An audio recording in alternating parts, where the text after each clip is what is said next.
Bonjour, bienvenue dans cette vidéo. On va corriger l'examen de programmation orientée objet de l'année 2018 des L3 automatiques de l'Université de Constantine. On va commencer par les questions de cours. Première question, pourquoi le langage C++ est multiparadigme? On a répondu à cette question dans une autre vidéo, mais on va répondre encore. Un paradigme de programmation est une technique de programmation. C'est un ensemble de méthodes ou de contraintes qu'on vous impose au moment où vous programmez. Il existe des langages qui ne supportent qu'un seul paradigme, comme le langage Java, qui est un langage pur objet. Donc il admet un seul paradigme, le paradigme orienté objet. Le C++ est multiparadigme. Il peut accepter ou supporter plusieurs techniques de programmation, entre autres la programmation orientée objet ou la programmation procédurale. Dans un même programme C++, vous pouvez trouver les deux paradigmes sans problème. Donc en résumé, le C++ est multiparadigme car il peut accepter plusieurs paradigmes ou techniques de programmation, par exemple la programmation orientée objet et la programmation procédurale. Deuxième question, quelle est la différence entre un passage d'argument par valeur et par adresse ou par pointeur à une fonction en C++? Quand on fait un passage d'argument par valeur, la fonction appelante va transmettre des valeurs à la fonction appelée. Et la fonction appelée va créer ses propres variables qui sont des variables locales qui vont tenir les valeurs transmises. Donc pour les valeurs transmises, on les appelle des paramètres effectifs puisqu'ils ont une valeur. Au moment où on définit notre fonction, on parle de paramètres fictifs, puisqu'à ce moment-là, ils n'ont pas de valeur. Mais une fois qu'on fait l'appel de notre fonction, les paramètres fictifs deviennent des paramètres effectifs vu qu'ils ont une valeur. Donc la fonction va créer une copie, plutôt des variables locales qui vont contenir le contenu ou la valeur des arguments utilisés lors de l'appel, et ces valeurs vont être détruites. Les changements effectués à l'intérieur de la fonction ne vont pas affecter les variables utilisées lors de l'appel de la fonction.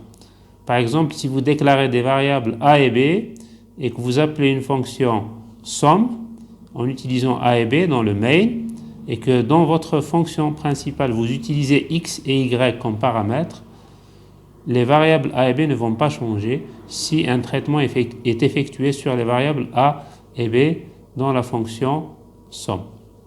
Par contre, si vous faites un appel par adresse ou par pointeur, la fonction appelée connaît l'adresse des variables utilisées lors de l'appel. Elle peut donc y accéder même si elles sont à l'extérieur de son domaine d'adressage et modifier leur valeur. En résumé, un passage par argument ne permet pas l'accès aux variables utilisées lors de l'appel. Les variables restent inchangées. Un passage par pointeur ou par adresse permet l'accès aux variables utilisées lors de l'appel et permet donc leur modification. Troisième question, citez une propriété qui existe dans les classes et n'existe pas dans les structures en C++. Les structures existent en C mais n'existent pas en C++.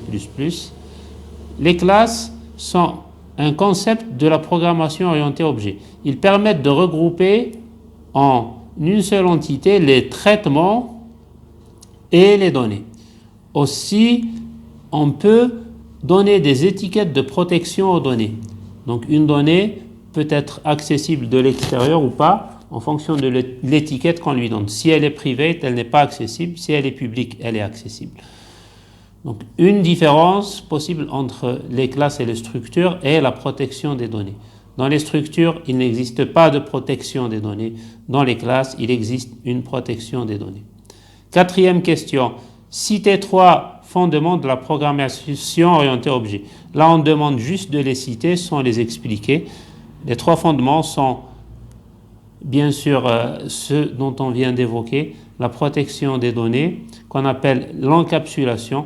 Les données et les traitements sont encapsulés en une seule entité qui est l'objet. La deuxième propriété est l'héritage. On peut définir des classes à partir de classes déjà existantes. Ces classes vont hériter des propriétés qu'on choisit. Et le troisième fondement est le polymorphisme. On peut définir des fonctions qui portent les mêmes noms dans différentes classes, mais lors de l'exécution, le compilateur choisira la fonction en fonction de la classe de l'objet. Donc là, le compilateur pourra reconnaître la fonction à utiliser en fonction de la classe à laquelle appartient l'objet. Ça, c'est le polymorphisme. Les trois fondements sont donc l'encapsulation, l'héritage et le polymorphisme. Dernière question, qu'est-ce qu'un flot de données en C++? Alors, un flot de données est tout simplement un objet d'une classe qu'on définit et qui permet de connecter votre programme à un périphérique d'entrée ou un périphérique de sortie. Donc, si c'est un flot entrant, le flow va permettre de transférer des données de l'extérieur vers le programme. Si c'est un flow sortant, il va permettre de transférer des données du programme vers l'extérieur. Les flows classiques qu'on utilise habituellement dans des programmes C++ sont CIN et COUT. CIN est un flow d'entrée. Par défaut, il est connecté au clavier, donc il va lire les données qu'on va saisir sur le clavier. Et COUT est un flow de sortie qui, par défaut, est connecté à l'écran, donc il va afficher les données qu'on va transmettre à l'écran. Voilà pour les questions de cours. On passe aux exercices. Premier exercice, un exercice simple sur 4 points. On nous demande de définir deux pointeurs, donc PT1 et PT2, vers des entiers, de déclarer deux entiers n et m, et puis de lire leurs valeurs à partir du clavier, d'allouer dynamiquement un emplacement pour PT1 et un emplacement pour PT2, puis de remplir les tableaux PT1 et PT2 à partir du clavier. Un exercice très simple sur les pointeurs et l'allocation dynamique. C'est quasiment une application directe des concepts vus en cours. Donc première chose, on déclare nos deux pointeurs, int étoile PT1 pour le premier pointeur. Attention, on doit rajouter aussi un étoile pour PT2. Si vous ne rajoutez pas d'étoile, le PT2 sera un entier. Deuxième question, on nous demande de déclarer deux entiers n et m et de lire leurs valeurs à partir du clavier. Là, on va mettre un message pour les valeurs de n et m. On va demander la valeur de n.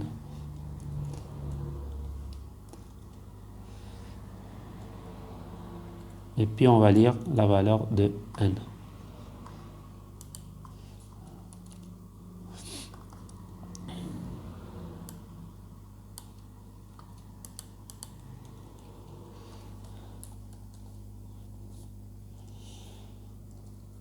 On va faire la même chose pour m.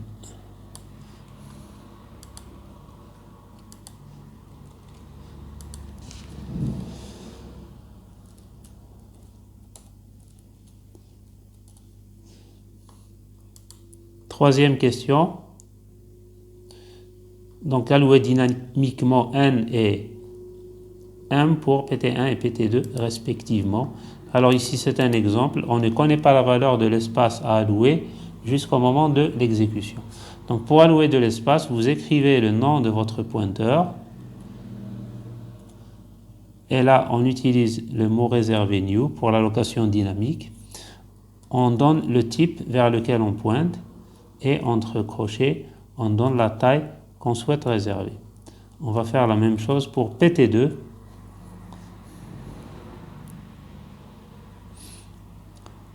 New, int. Et là, on va réserver M, espace mémoire. Troisième question, on nous demande de remplir les deux tableaux. Le remplissage, on va le faire en utilisant une boucle for. On pourra les remplir tous les deux en même temps. On va définir un pointeur. On l'initialise à 0. On définit notre condition d'arrêt. Comme l'indice des tableaux en C++ commence de 0, on va s'arrêter à n. Et là, on va incrémenter i. Bon, pour le faire en même temps sur une boucle, il y aura des instructions de de test pour voir si n est inférieur à m. Pour simplifier, on va créer tout simplement deux boucles et remplir les deux tableaux au fur et à mesure. Donc on va afficher un message pour demander la valeur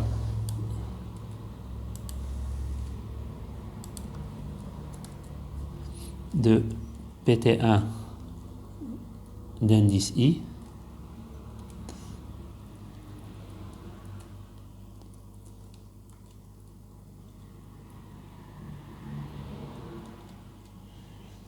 Là, on va afficher le I et puis on va fermer notre accolade. Il n'y a pas besoin de mettre un retour à la ligne puisque au moment où on appuie sur la touche Entrée, le curseur revient à la ligne. Là, on va lire la IM valeur. Ça sera exactement la même chose pour le deuxième tableau. Alors ici, dans l'énoncé, on ne nous a pas demandé d'afficher les deux pointeurs, plutôt les deux tableaux dynamiques. Mais là, on va le faire juste pour vérifier que ce qu'on a saisi correspond bien à... Donc on va rajouter deux boucles d'affichage.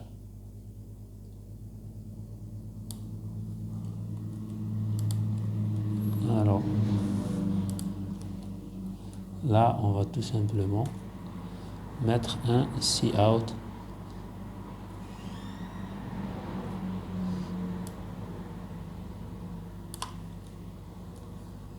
Et on va afficher. Bon, là, j'ai copié le contenu de PT2, donc je vais mettre PT2. Et là, par contre, je dois mettre un retour à la ligne ou une tabulation. Alors, je préfère mettre une tabulation pour laisser un espace entre deux éléments. Alors, quand je termine, je vais afficher un saut de ligne pour passer au deuxième élément, plutôt au deuxième tableau. Bon, on va le mettre au début de la deuxième boucle. Et là, on refait la même chose, mais cette fois-ci en utilisant PT1 et en s'arrêtant à N. Donc c'est un exercice basique. On peut dire que ce n'est même pas un exercice, c'est juste un rappel des choses qu'on a vues en cours. On compile.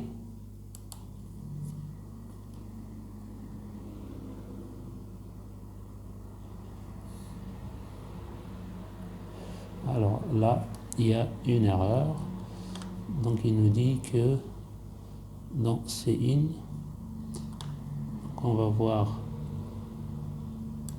le log.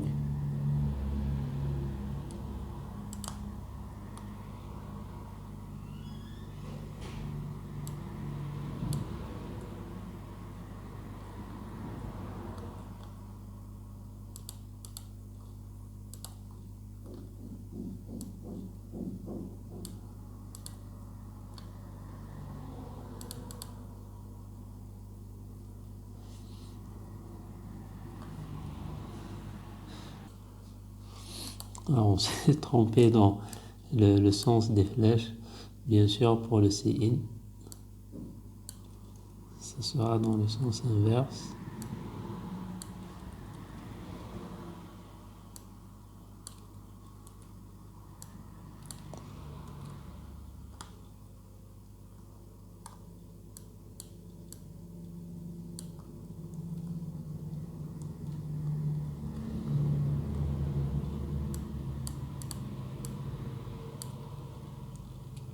Voilà, je pense que ça devrait aller.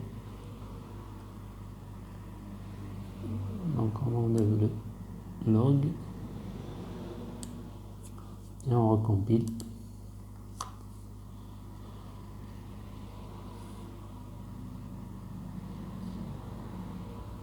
Alors là, ça devrait aller. On exécute. Donc on va mettre des petits tableaux de 3 et de 2 éléments. Alors, pardon, j'ai pas saisi les données numériques. Donc 2 et 3 éléments. 1 pour le premier, 2, 3.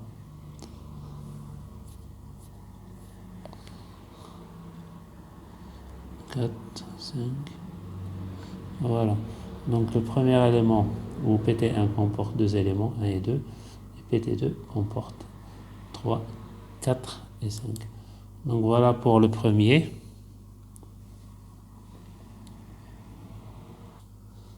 Pour le deuxième,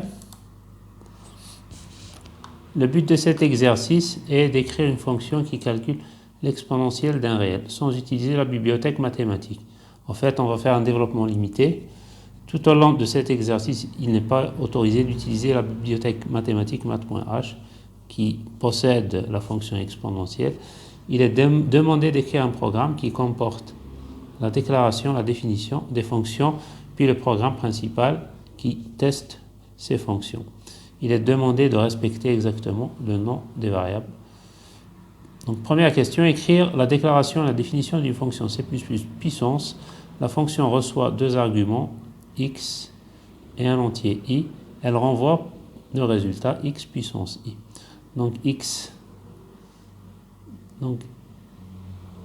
est l'exposant et i est la puissance. Donc on va commencer par donner la définition. La définition, c'est le prototype. On va supposer qu'elle nous renvoie un double. Notre fonction s'appelle puissance et elle reçoit 2 éléments. Donc un double. On va déclarer toutes les variables avec virgule comme étant des doubles et un int. On va maintenant venir à la fin et faire la définition de notre fonction. La définition, c'est donner le code de cette fonction. On va revoir le nom des variables qu'on nous donne. Donc c'est x et i. Donc pour le x, ça sera la partie réelle.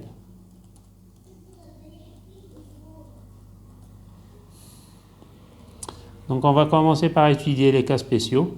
Si x vaut 0, donc on va directement renvoyer 0, sauf dans le cas où i est égal à 0, 0 puissance 0 n'est pas défini. Après, donc si x est différent de 0, si i est égal à 0, donc on aura quelque chose de non nul puissance 0 est toujours égal à 1. Sinon, on va multiplier x par lui-même i fois. Donc là, on pourra utiliser par exemple la récursivité. Donc en disant que x puissance i est égal à x fois x puissance i moins 1. Ainsi de suite. Ou bien on peut créer une boucle et calculer directement le produit de i termes qui sont identiques, i fois x. Bon, la boucle, la récursivité nous permet d'avoir un code plus court. Donc on va commencer par le cas où x est égal à 0.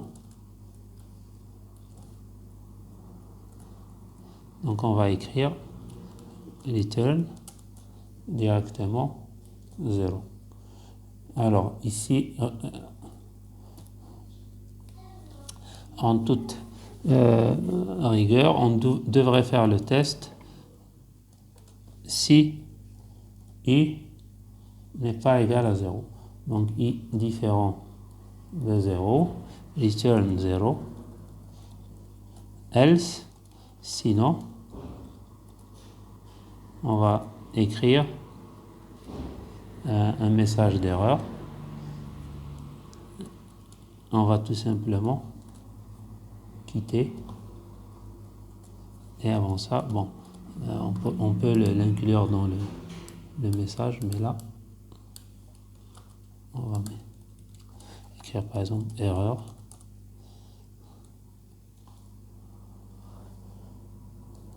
Bon, on va se contenter de ce message erreur. Donc là, c'est le cas où x est égal à 0. Maintenant, on va voir le cas où i est nul également. Donc, if. Donc, i est nul. Donc là également, on va vérifier si x est non nul. Donc, if x est non nul, on va renvoyer donc 1, sinon,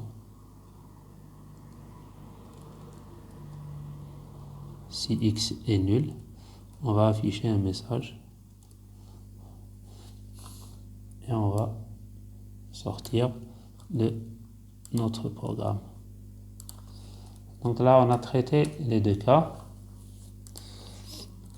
Bon, après, on peut définir une variable produit. Donc, on va dire que double, on va l'appeler P pour puissance. Et on va dire que x puissance P est égal à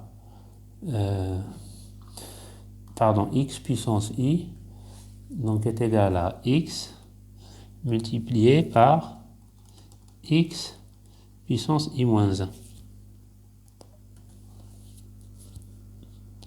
Alors là, on va mettre le x et on va mettre le I moins 1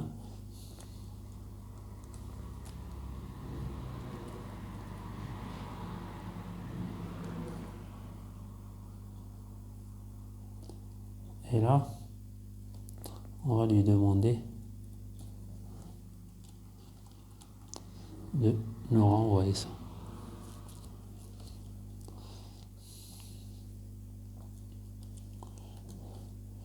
Donc voilà pour la fonction puissance sans utiliser de boucle. Maintenant, on passe à la deuxième fonction, c'est la fonction factorielle. Donc c'est le produit des m premiers termes non nuls allant de 1 à m.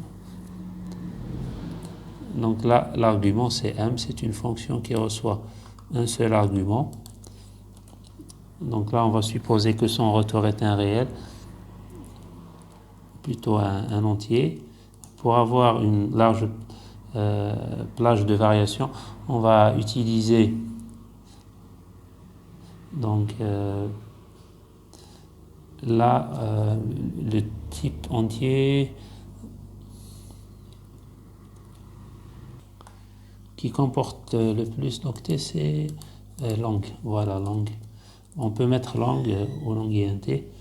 Donc là, notre fonction s'appelle factoriel, je crois. Voilà, factoriel. Et on va donner comme argument un entier. On va maintenant donner la définition de notre fonction. Donc un signet langue factoriel. Et puis notre entier, on a dit qu'il s'appelait m. Alors même chose, on va commencer par l'étude des cas spéciaux. Si m est égal à 1 ou à 0, donc son factoriel est égal à 1. Donc if i égale à 0 ou, alors là on va mettre des parenthèses, alors c'est pas i, c'est m.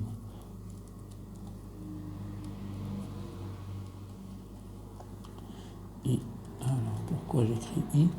M est égal à 1.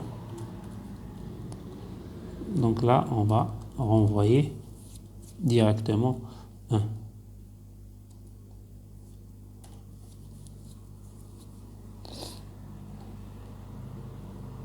Donc si ce n'est pas le cas, donc on va faire aussi une récursivité et on va renvoyer. Donc le factoriel de m est égal à m fois le factoriel de m-1. Donc on va dire que c'est m multiplié par le factoriel de m-1.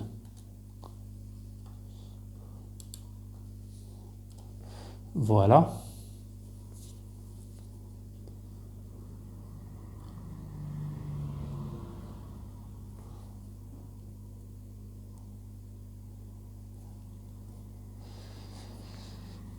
Donc on revient à l'énoncé. Donc on a défini le factoriel. Maintenant on va définir l'exponentielle. Donc l'exponentielle, elle sera définie par cette expression-là. Donc c'est le développement limité d'ordre n au voisinage de 0. Donc c'est une formule qui est valable pour des petites valeurs de x. Donc ça sera x à la puissance i sur i factoriel pour i allant de 1 à n. Donc on va définir une fonction exponentielle.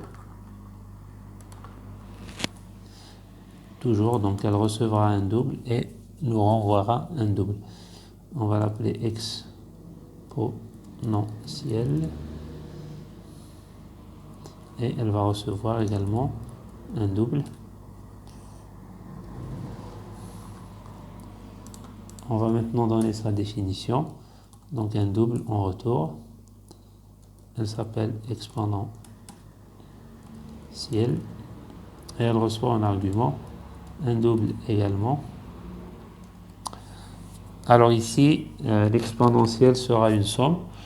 On va définir une variable s qu'on initialisera à 0. Et puis on va faire la somme pour i allant de 1 à n. Alors ici, on doit rajouter un paramètre entier qui va être l'ordre du développement limité. Et là, ça sera notre variable x. Et là, ça sera l'ordre du développement limité. Donc par la suite, on fera une boucle for pour i allant de 0. Alors là, le n est inclus dans le développement limité. On va mettre inférieur ou égal. Ce n'est pas le remplissage d'un tableau. Et on va incrémenter le i. Et on va écrire tout simplement que s est égal. Bon, pour une écriture abrégée, vous pouvez écrire que s plus est égal à. Donc ça sera le x puissance n. Donc on va utiliser la puissance x, puissance i, pardon.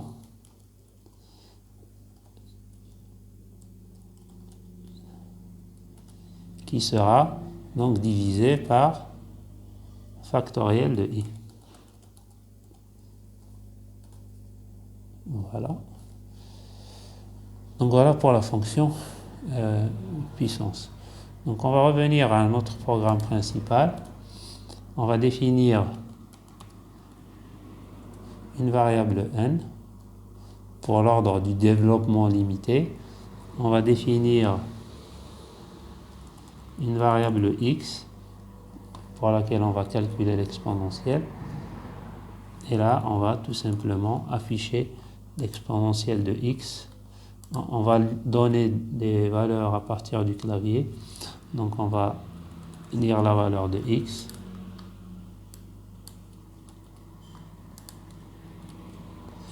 Alors là, je ne mets pas de commentaire pour aller un peu vite.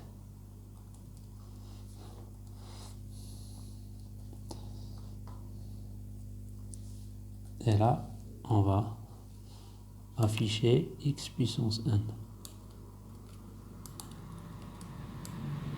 Donc on va dire exponentielle donc de x, plutôt de l'exponentielle de x, donc avec un développement limité d'ordre n. C'est une approximation. On va compiler.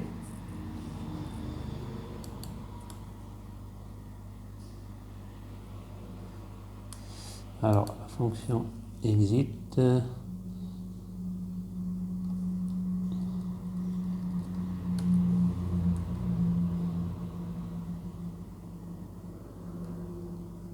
Alors, je pense qu'il faut une bibliothèque pour pouvoir l'utiliser. Il va nous dire que exit not declared in this scope.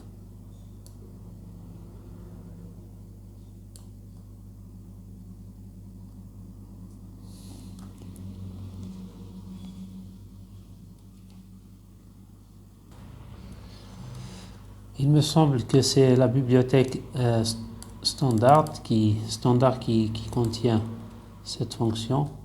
C'est la bibliothèque standard C, donc on va rajouter std lib.h, on recompile.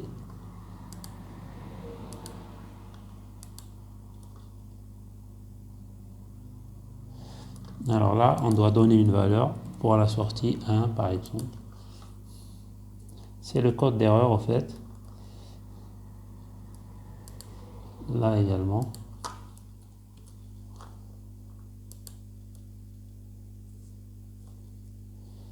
Alors là, le i, on a oublié de le déclarer comme étant un entier.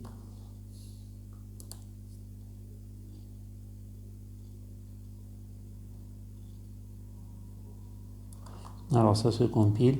Là, au lieu de mettre un cin, j'ai mis un cout. Bon, c'est pas grave, on va écrire ça comme étant un commentaire. Et puis on va demander les valeurs de x et de n. Alors, maintenant, on va lire la valeur de x.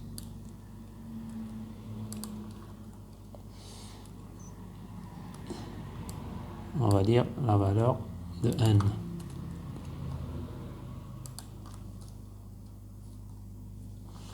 Alors, voilà pour n. On recompile.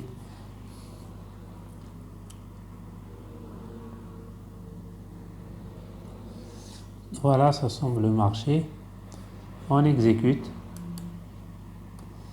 Donc on souhaite calculer l'exponentielle de quelque chose qui est proche de 0 avec un développement limité d'ordre 1.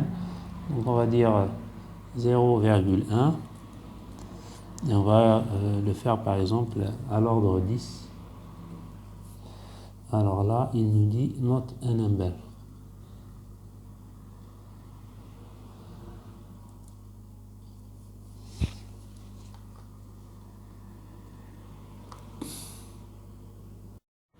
Il me semble qu'on a oublié de mettre un return, de renvoyer la valeur de S. Donc à défaut, il prend une valeur aléatoire ou un 0 plutôt. Voilà, on réessaye, on recompile de nouveau.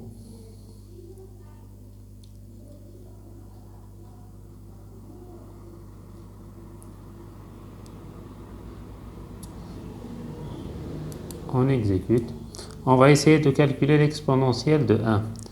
Ça devrait nous donner E, la base des logarithmes népériens. On va faire un développement limité d'ordre 10.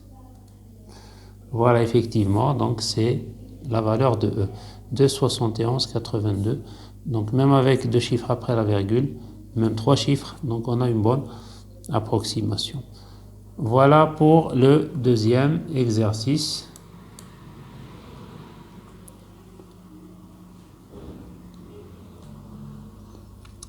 On souhaite écrire une classe rectangle qui possède les attributs suivants. C'est une classe qui va modéliser un rectangle. Premièrement, une variable membre privée long GE de type double pour désigner la longueur. Une variable membre privée LARG large de type double pour désigner la largeur. Une variable statique publique nBrect de type int qui va contenir le nombre d'instances créées de la classe rectangle. On va l'initialiser à 0. On demande d'abord d'écrire la déclaration de la classe rectangle, de définir un constructeur sans argument qui initialise la longueur à 2, la largeur à 1, qui incrémente la variable nBrect, puis affiche nouveau rectangle créé. Un constructeur avec argument qui reçoit la longueur et la largeur comme paramètres, il incrémente nBrect et affiche aussi nouveau rectangle créé.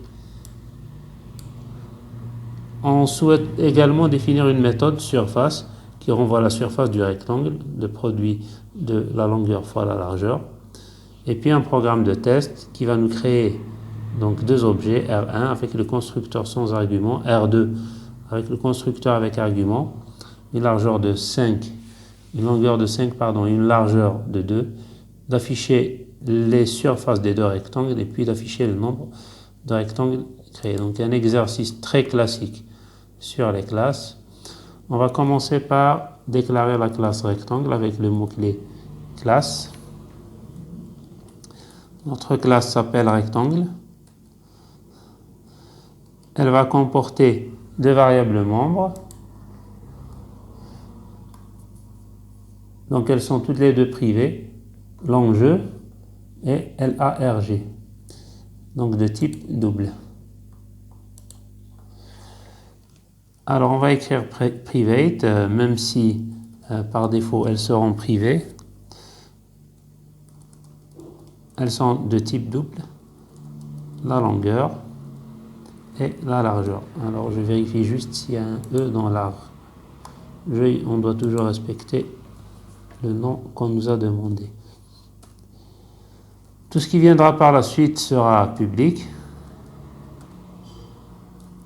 On va commencer par la variable statique qui compte le nombre d'instances créées.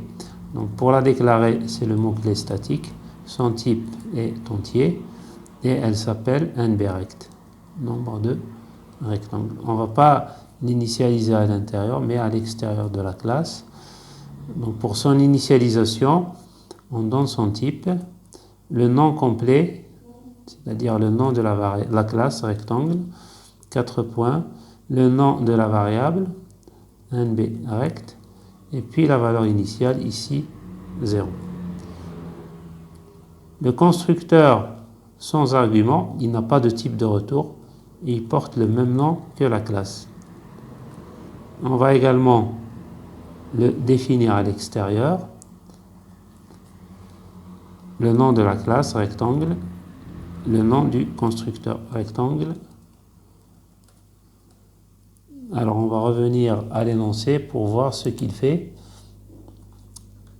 Alors le constructeur sans argument va initialiser la longueur à 2, la largeur à 1, il va incrémenter nBrect, puis il va afficher nouveau rectangle créé. Donc on va mettre la longueur à 2,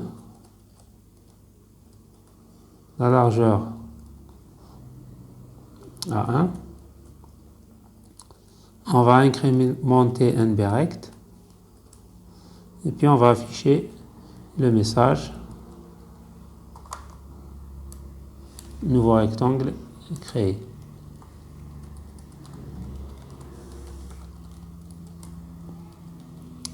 On va faire un saut de ligne. Et voilà. Le constructeur avec argument, il reçoit deux arguments. Les arguments vont être de même type que les variables membres, double.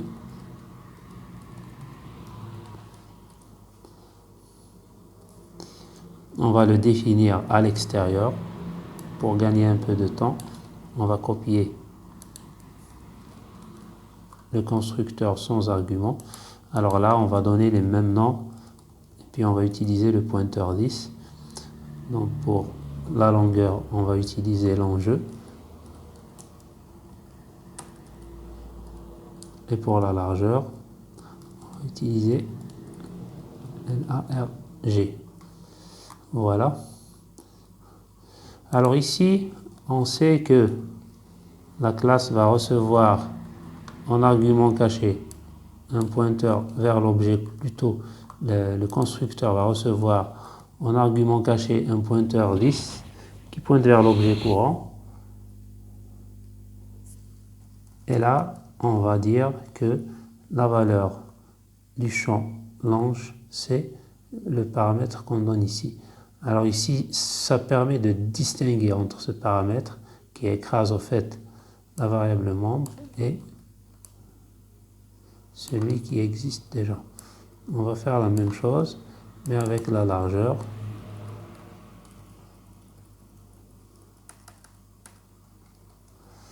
Voilà pour le constructeur avec argument. Pour le destructeur, donc là on nous a rien demandé. Bon, donc le destructeur pardon, ne fait rien, mais on aurait dû en déclarer un qui va décrémenter le compteur de nombre d'instances. On va maintenant définir une méthode qui s'appelle surface. Bon, la surface nous renvoie un nombre. Elle travaille sur l'objet courant. Elle n'a pas besoin de connaître d'autres paramètres. On va définir notre méthode surface, qui est très simple. C'est tout simplement le produit de la longueur et de la largeur. On va écrire return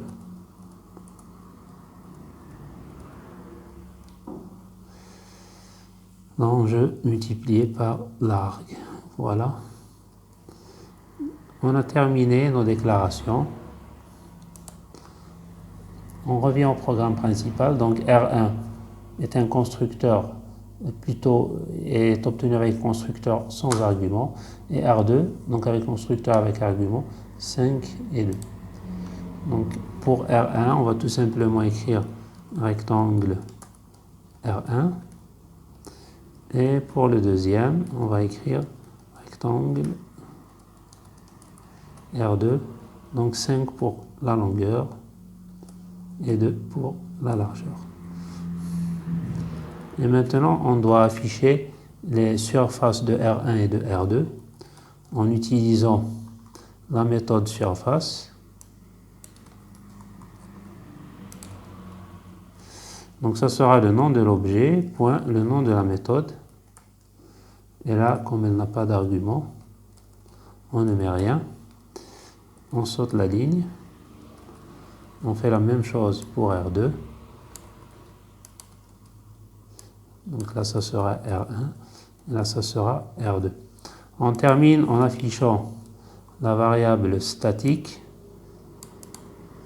Ici, la variable statique s'appelle nBerect. C'est une variable de classe. Donc, on va utiliser le nom de la classe pour la retrouver.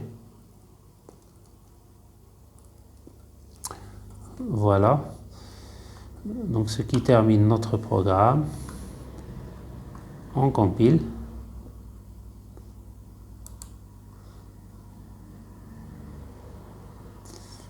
Alors, il y a une erreur. Donc, ici, on nous dit qu'il y a une erreur. Bon, le cout, on va voir ce qui est affiché.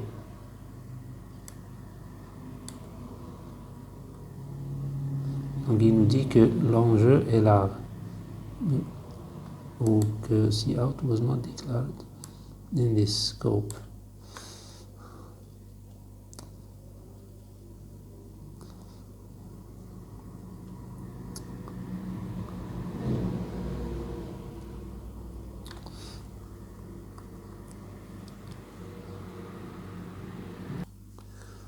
Je pense qu'on a oublié l'espace de nom, std.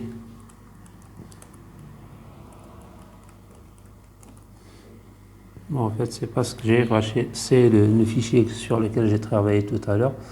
On recompile, alors je rezoome.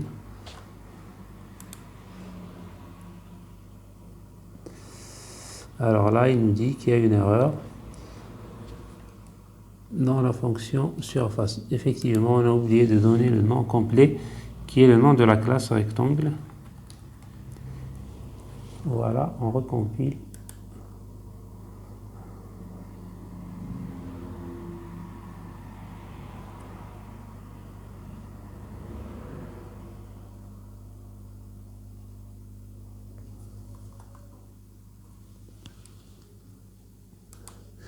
Alors là, c'est parce que j'ai gardé l'ancien fichier au moment de la compilation. Donc j'enlève le fichier précédent, je recompile. Là, c'est bon, j'exécute. Alors je devrais avoir une surface de Alors on a initialisé de 2 pour le premier, une surface de 2 fois 5, 10 pour le deuxième et avoir 2 pour le membre de rectangle. Donc voilà, 2 pour le premier, 10, 2 fois 5 pour le deuxième. Et donc là, vous voyez que on a créé deux objets et à chaque fois, il y a le message nouveau rectangle créé. Voilà, ainsi se termine cette correction. À une prochaine vidéo et une prochaine correction.